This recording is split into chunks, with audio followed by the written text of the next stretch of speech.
good morning, everyone. Happy 10th day of Christmas and welcome. I'm sorry I couldn't have it set up so you could see my face as well. A few little technical difficulties with Zoom this morning, but we're going to get you the project down here. And so you can make one of my very favorite packaging projects. So I thank you for coming along for the ride today. It is Friday, November 10th here where I live in Guelph, Ontario, Canada. My name is Diane Inkster and I am the Creative Inkster, an Independent Stampin' Up demonstrator. And I'm so glad to have you. So I looked up the 12 days of Christmas and today is 10 Lords a Leaping. I'm not leaping. We're not doing it. It's too early to leap. It may be too late to leap later today. So we're not leaping, but it's 10 Lords of Leaping. So something to think about anyway. And I've been a demonstrator for 13 years. I had to think about that. This month, actually. Tomorrow, no, later next week. And I thoroughly enjoyed it. I've met some wonderful people, learned some amazing paper crafting tips and tricks, and have joined this group. So I'm really happy to be part of the Global Inspiration Stamp team, and I hope you love what we've put together for you this week. All right, so this is my live presentation for this morning, 8 a.m. Eastern time, and I will be live again at 12 noon my time Eastern and 6 p.m. Got to sandwich the day job in between all of this fun. But I have posted some pre-recorded videos for you to come up at the top of each hour during the day up into when I do my last live at 6 p.m. So I hope that'll keep you going and give you some things to be inspired to do. And if you find during the presentations you are totally attracted to a product you want to get, please reach out to the demonstrator who invited you to this event and place your order through them. There's a bunch of us that got together to do this, and we're really pleased to share different perspectives on our paper crafting adventures. All right. Our thank you to anyone who places an order through each of us is a PDF of all the one-sheet wonders that were featured November 3rd and 4th. So you'll want to get your hands on that, as well as watch the videos. Right. Oh, so I'm going to get started because I've got to start work in half an hour, 25 minutes. Here we go. This is a piece of the backing for your designer series paper. So you're going to need this. In fact, you're going to need it for later in the day with me as well. So you're going to need a total of 2.5 sheets of this. So grab these. These are the ones that have the name on them, the white ones. But I'm using a small piece of it for this morning's project. All right. If I were to be making the project, which is this, it's a 6 by 3 by 6 inch tall bag. If I were making it with the September to December papers, this is the pattern I would use. But you do need 2 sheets of 12 by 12 to make it this size, and I didn't have 2 sheets the same. Now that doesn't mean I couldn't put one of the navy or possibly a cardstock piece, but I do like to do it with 2 of the same. So this is the one I would have done. This is what I am going to use. This paper is from the Delightfully Eclectic in the annual catalog. I have 2 sheets of 12 by 12. I love the daisies. Or on the back, it has the sort of lemonade kind of one is the way I look at this. But I'm going to do the daisies in honor of my dear friend Brett Ridgway, who is on my stamp team and unfortunately passed away about 2 weeks ago today, actually. And Brett loved daisies and pink, so I'm doing this in honor of Brett. So let's get started on the project. So as I mentioned, you need 2 12 by 12s. We're going to score them exactly the same. So you're going to need your Simply Scored, or you can do this on the paper trimmer with the scoring blade. You're going to need some kind of adhesive, and I highly recommend multi-purpose liquid glue because you can squish and wiggle the pieces into place a little bit. They need a little bit of machination that way. If you want to add handles to it in ribbon, you're going to need some ribbon. So this is the white polyester iridescent ribbon from the September to December mini.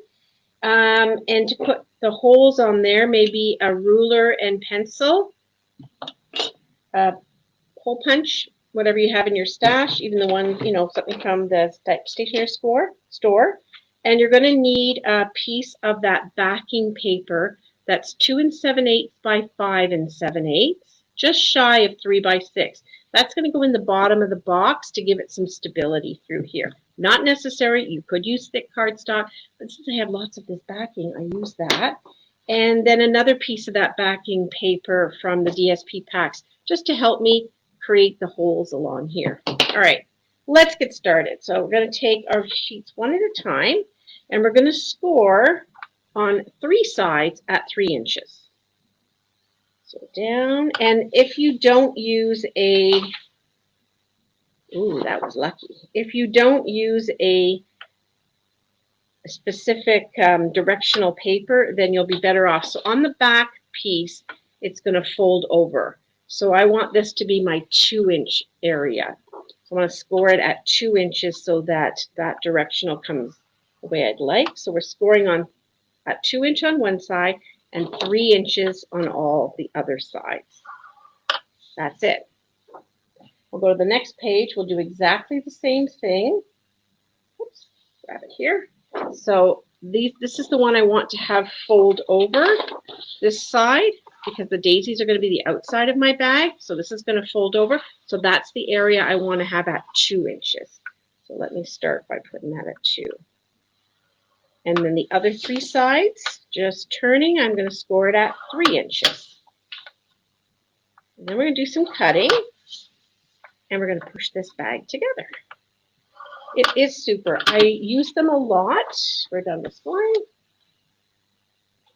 I use them a lot for a variety of things in my craft room. First of all, I gift them away, so I can use them for Christmas. They're perfect for the stockings for the adult kids, and I did that for Easter for them as well. I used some spring paper at that time, and then the kids have to give them back to me. Mine, I have 3 adult children and a son-in-law. So the 4 of them get gifts, but they have to give them back so I can use them again in my stamp room. And then I line them up in my stamp room. Here's another one that I made.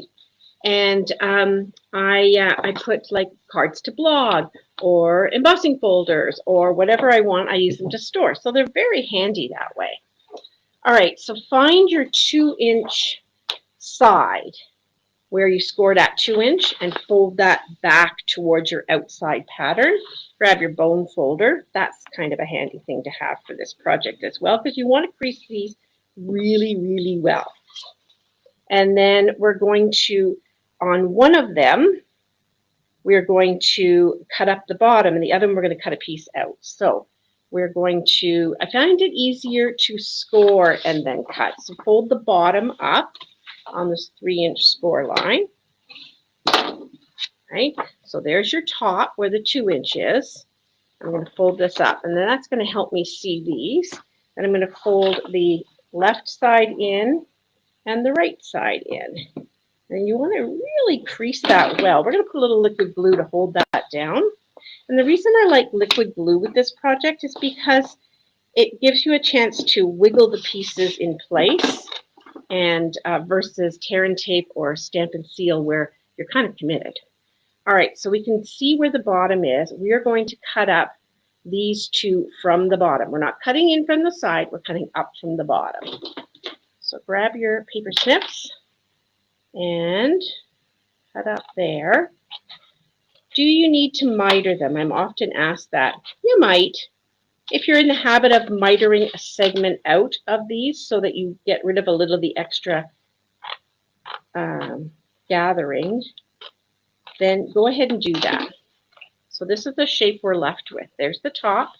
It's going to fold over. You can see half the bag is coming together. We're going to fold these in and glue them, and that's how the front half is going to go together. So as I mentioned, if you're used to cutting a little bit off to miter this down a bit, go ahead and do that. I kind of maybe do it after sometimes. All right, so there's the one half of the box. And then on the other one piece, you're going to do exactly the same thing. Find that 2-inch score line, fold it back, and if we're lucky, we put it in the right direction. And if we didn't, no one's going to know what it was supposed to look like. So we're good. Fold the bottom up on the 3-inch score line. Remember that the big daisies are my outside. And then fold in the left and right panels. It's easier to fold in the left and right after you've folded the 2-inch score line down. It just works a little bit better. I'm not sure what the weather's like where you are, but when I got up this morning, it was sunny. It's not quite so sunny anymore. We are definitely in deep fall, or dare I say early winter weather here in Ontario. And it's kind of cool out there. I forgot to ask Alexa, stop, what was going on in the weather today. So I need to yet to do that. All right, so here we have the other side of the box that's going to go together. Alexa, stop.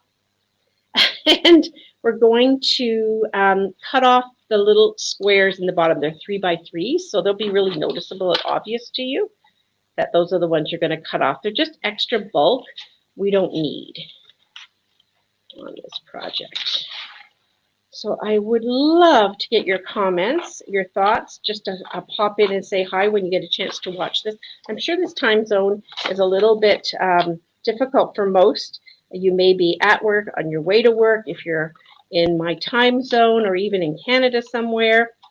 Or if you're overseas, you may be in bed still, or going to bed, or something like that. So I hope that you'll catch this at some point. All right, so we've cut off these bottom squares from here. Now we're ready to assemble.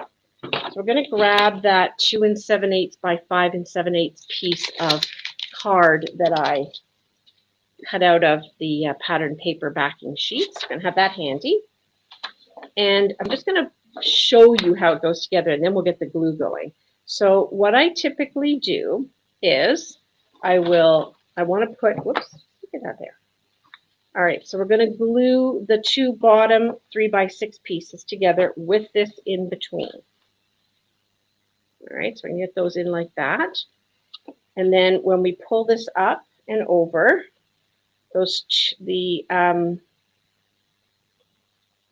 oh, I think did I do? Oh, I forgot to put those in. Okay, we're going to put those in, sorry, on the one. We're going to build like that. Put the two bottom pieces in. Put that on top. And then we're going to slide that single 3 by 6 in here and hug these guys together. All right, so then we're going to glue it like that. You could probably cut out some of that 2 by 3 on the top, but I didn't do that. It's fine. It gives it some beautiful stability. All right, so I wanted to show you visually where we were going with this. So let's start by gluing the two 3 by 3s, these two flaps, down in here. So I'm going to grab my liquid glue. Put that on there.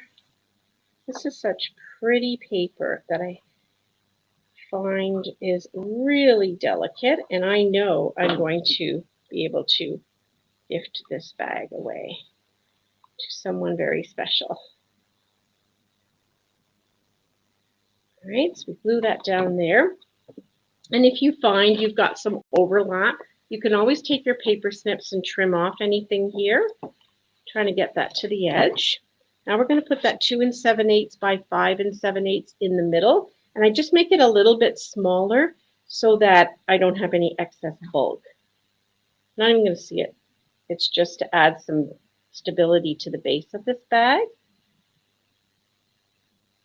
Whoop. There we go. That's in there. And then this one's going to go over top to cover it up, and then these are going to wrap around the side. So the easiest thing to do is to put the glue on the good side, or the outside of this 3 by 6. Or you could put it on that backing sheet piece too. And just, let me turn this so I can show you, slide it in. Just make sure it's centered left to right, so that when these come up and around, there's not a little bit of bulk here. And then they just fold around. Pretty simple. I love this bag. I find it so handy to use up pattern paper and to give a beautiful size gift. I mean, you can put a lot in this bag. Candies or treats. You could also, if you were doing an event, if you're a demonstrator and you're doing an event, you could also put people's stash supplies and things in here. It'd be really cute. Okay, so sometimes when I glue it over, that piece that folded down is going to not quite meet all the way around. It's because you've got bulk between the two pieces at the end. You're not going to notice it. Don't worry at all. So now we're going to add glue to these 3x6 side panels. Once you've made one of these, like super easy. Add some glue there, and then I'm pressing the base of this inside panel into the crease. So when I push this up, it's going to line up nicely. Give it a little tug on the top, and then flip it over and slide your hand in like this, just to press the pieces down. And then we're going to do exactly the same thing on the other side. Glue on the inside panel. Don't get it too close to the edge.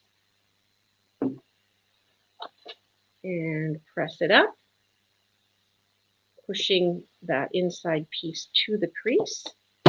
Flip it over when you're ready and press on the inside. And then the liquid glue will just dry as it dries. Now, I do find I like to put a little bit on these two edges here, just to keep them from sticking up and catching on things. So I'll just grab a little liquid glue in the corner here and press that down. Do the same on this side. So this bag is 3x6x6, finished size. And there we have it. And one of my faves. So I mentioned that I'll often put ribbon on it. So to do that, I just take a piece. It doesn't really have to be as long. It just has to be at least halfway down. And then I'm going to do some measuring to make sure I get the holes exactly where I want. So I cut this to 6 inches, which is the width of the bag. And then I'm going to put a little dot about, I really don't worry about the length down, but I kind of eyeball that part, sorry. If you have grid paper, you can line this up on your grid paper, and I can see that I'm getting about 3/4 of an inch down. So line this up over here, and this is the 3/4 inch mark. So I'll line my little ruler up here. There we go. And I'll make a little mark at 4 inches and 2 inches. And that's where I'm going to hole punch through. So I don't even have to glue this down. I just, even though it's shorter than my 2 inches here, I just line it up with the top, like that. And then I take my hole punch. This isn't going to be too big of a hole punch. And I place it right over that circle. Press really hard. And then over the other circle. There we go. And we've got 2 holes on that side. And that's how we get this even on this side. So we do the same thing. Let me just double check that I've got the right length. Yeah, so this is the top. So I put the top the same way, center it, flip it around so I can get in there with my hole punch. And go through, shouldn't be as difficult to go through this time because we're just going through the paper. And once again.